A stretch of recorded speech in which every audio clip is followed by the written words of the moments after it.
how will it affect our routine daily lives? First and foremost, we're truly invested in everybody's personal rights and their privacy. That's what we live for. We live to support the Constitution of the United States, and that's what everybody wants to live by. And that's what we're here to do. So privacy, personal rights, top priority. We're not going to interfere with those.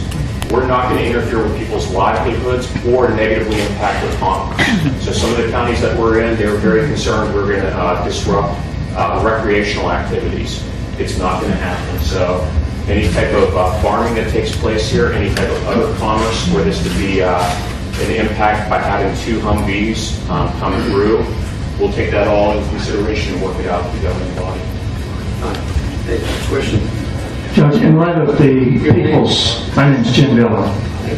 In light of the people's overwhelming opposition to this martial law program, would the Commissioner's Court consider reversing their invitation to these guys? And would the court be offended if I told the Colonel that I didn't believe a single word that he just said?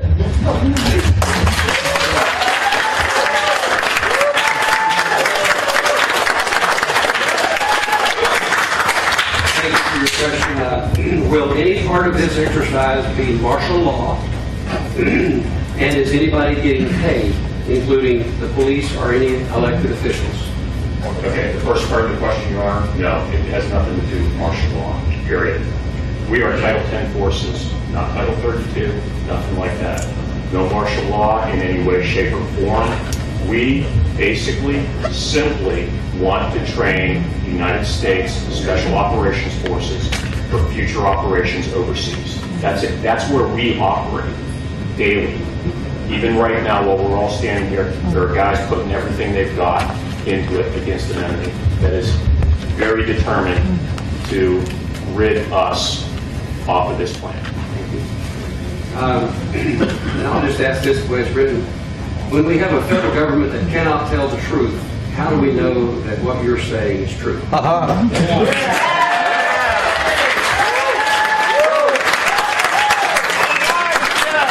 Shut it down. Just ask everybody not to mix apples and pumpkins.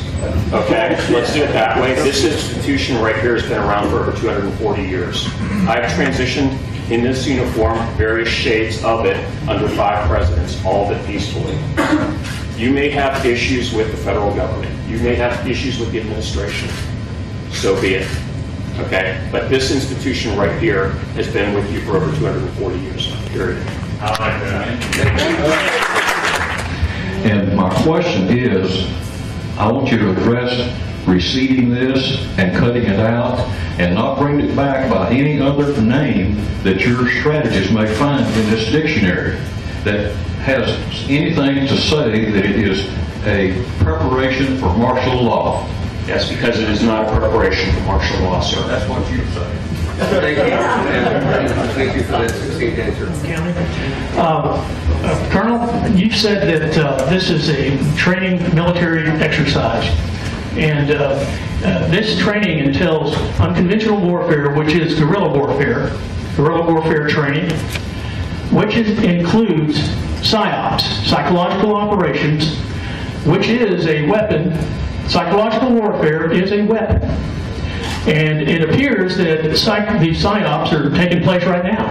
And psychological operations, being psychological warfare, that would be a weapon being used against citizens if you're talking about believing in, obtaining information, and all that sort of stuff.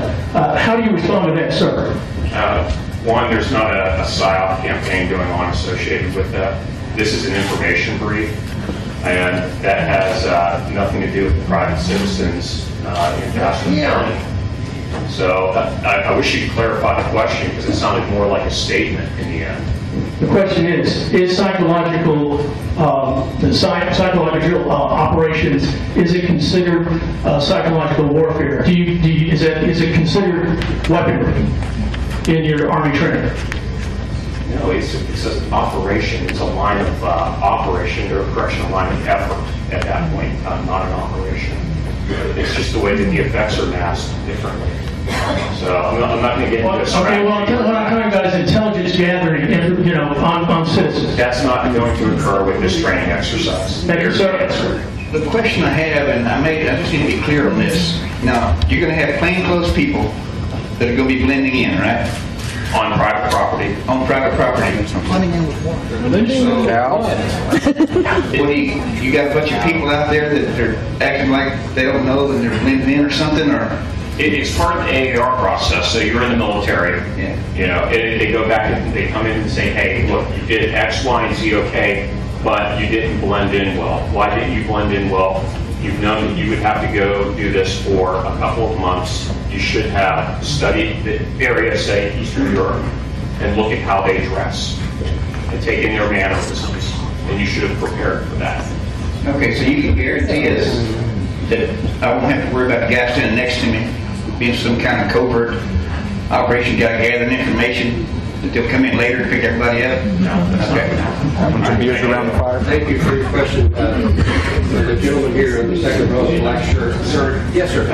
Everybody really, truly wants this to be something that it's not, and they're not embracing it. They really want this to be a greater conspiracy. And in reality, all we want to do is make sure that our guys are trained for combat overseas.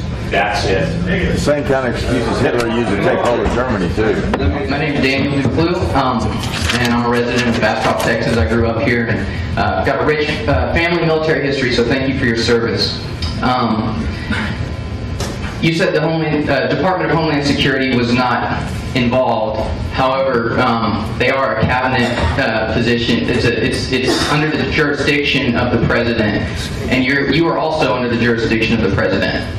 So under the Bush administration, there's a document created which is part of a bigger idea, but it was called Right-Wing Extremism, Current Economic and Political Climate Fueling Resurgent and Radicalization and Recruitment. And I won't get too much into that. However, it talks about gun owners, Christians, veterans,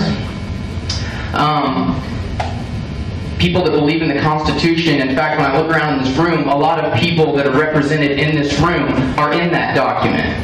And so it seems to me that it's maybe kind of a slight conflict of interest that the government would be here in Texas in a place where people believe in the Constitution, where there are a lot of Christians, and if you're not a Christian, you're still allowed to practice your religion, and we respect that. And a lot of people that are proud to be gun owners. And so to see a big military buildup here, to me, I think those kind of people that pay attention and look at the documents the government puts out on right-wing extremism under the Bush administration, but we've got a new president that, I'm not going to go any further on that. But, so I'm curious, and I'm no George Bush fan, but I'm curious. You said that the Department of Homeland Security wasn't directly involved in this. Are you aware of that document, the right-wing extremism? No, you'd have to, one, take up the issue that you have with the Department of Homeland Security on that. Okay. Two, when you say, hey, we're all in that category, that really does actually template across, I'd say, 90% of the military, regardless of service. And I'd again have So do you find it kind of offensive that the government would potentially label you as a terrorist, sir? Mr. Clue, that's enough. Okay, and also, according to Mike over here, he was talking about representation, Mr. Poppy. I voted for you, sir, and I respect you. And the people of Bastrop do not want this. We have lots of other... Okay.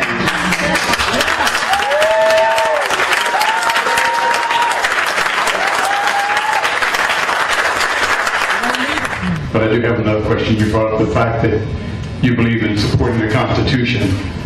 Why aren't you doing this job in Washington, D.C., where they don't believe in the Constitution instead of here?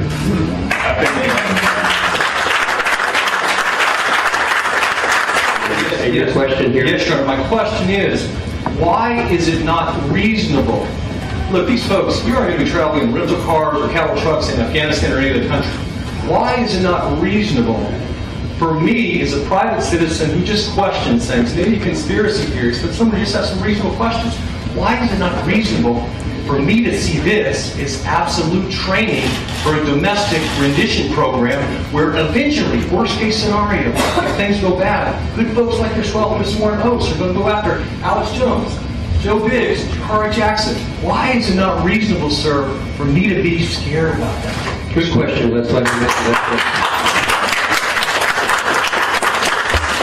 question. There's a reason that people have problems with this, and those are, it's not irrational fears, it's well-founded fears.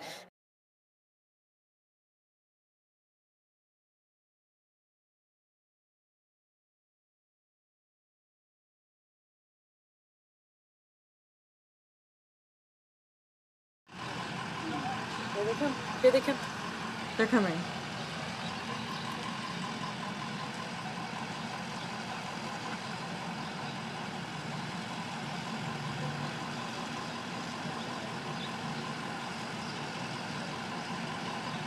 Some quick walk. This is like the time.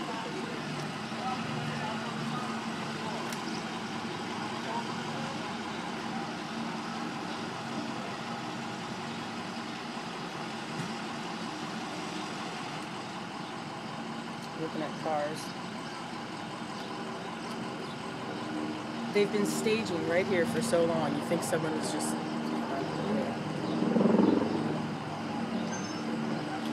Can you go tell Matt they're starting to go to houses?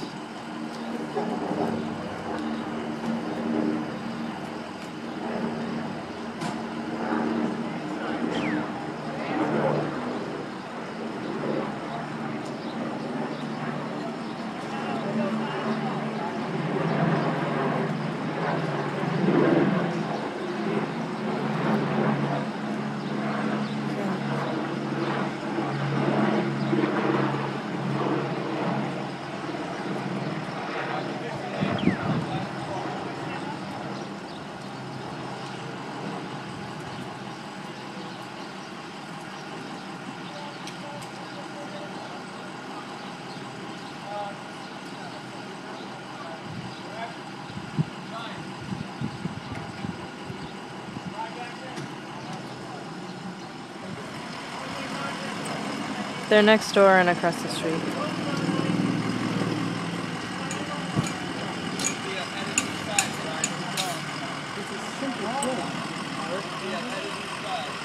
Do you wanna... One of us should get across the street.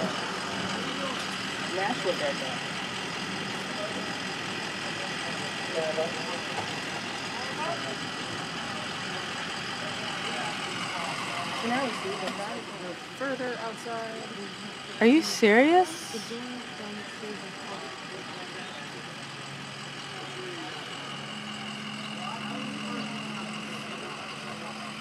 Now we all know that dogs get shot in these situations, so I really hope that doesn't happen today. Oh.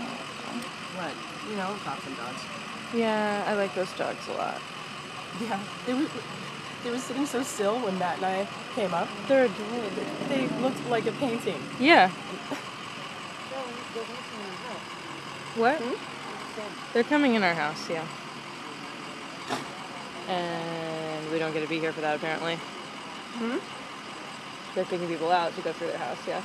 That's what it looks like. Well, we have to let them in, and then they'll probably want us out. I don't know. I don't know if the balcony's good enough.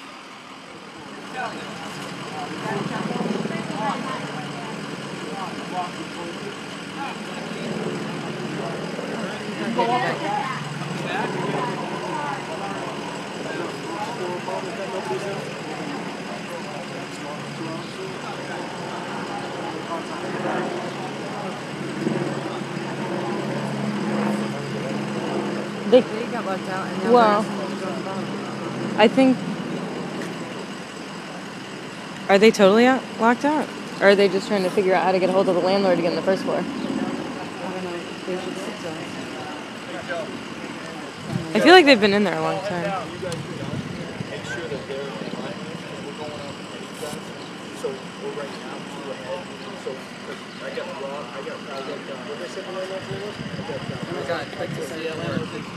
No.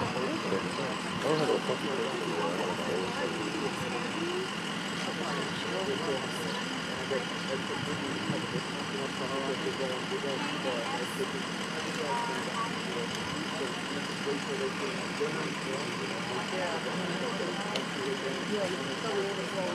was going to tell you too, what we were doing at the end, because it was taking us so long. If they entered the door and they seemed like they were fine, I think you wanted to fill it out. I like that. So who's going to go?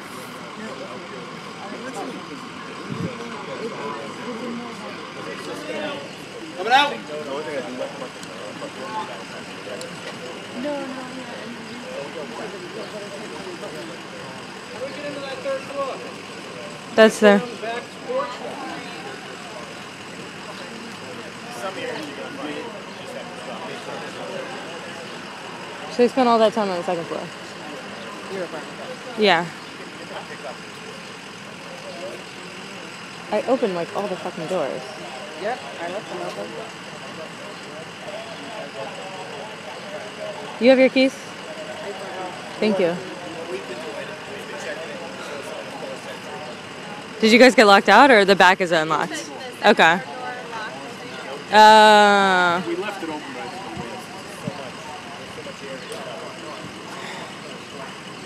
I don't know how you can't drive. I don't know how.